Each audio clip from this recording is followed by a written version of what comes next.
Somewhere between the ashes of due process and the half-eaten remnants of a Supreme Court ruling lies the name Kilmar Abrego Garcia, a man wrongfully deported by his own government, not accused, not charged, not tried, just taken, sent away to El Salvador, a country he hadn't called home in decades, if ever.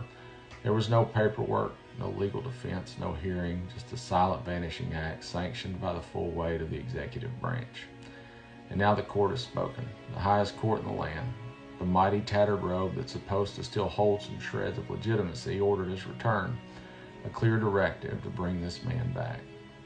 The Trump administration, in full dictatorial flair, said no, or more accurately, said nothing and did nothing. They ignored the court, ghosted it like a bad Tinder date, because why not? What's a Supreme Court to a king? And that's what we're dealing with now, isn't it? Not a president, not a public servant, a king. A hot mic tyrant whispering sweet nothings to Nayib Bukele about shipping homegrown criminals and terrorists to El Salvador next. And don't mistake the implications here. He means citizens, protesters, journalists, resistance leaders, the ones with too many books and not enough blind loyalty, the ones who still believe the Constitution carries some weight. But the Constitution, it seems, doesn't weigh much anymore.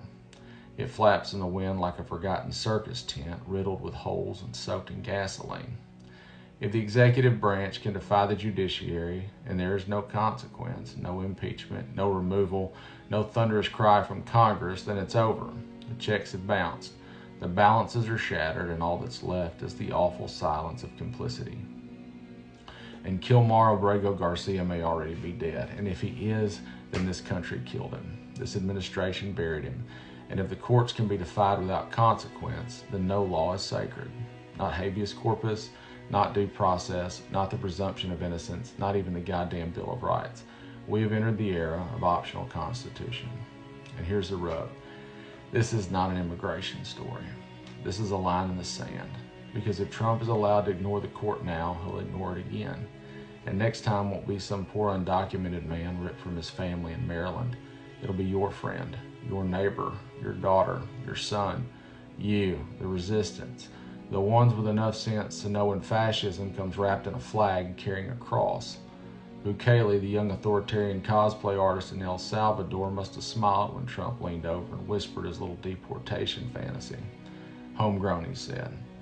A word that once meant local pride is now twisted to mean domestic enemies of the regime.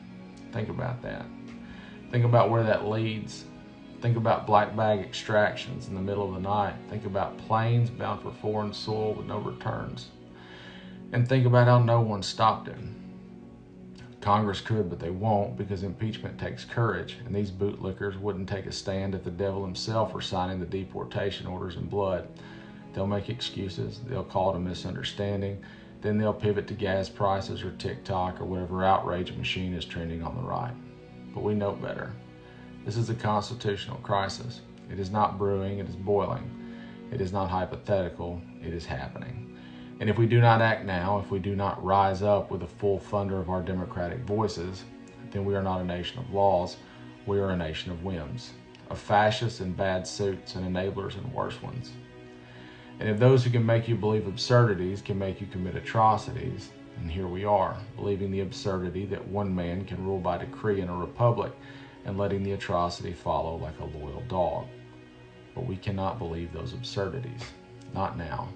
Not when the law is dying in real time. Not when the courts are ignored. Not when citizens are whispered about like cargo to be shipped off.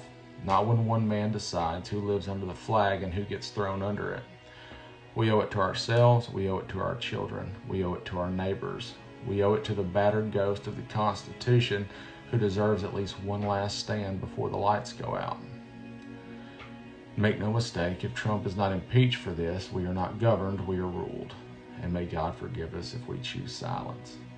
Defiance till death.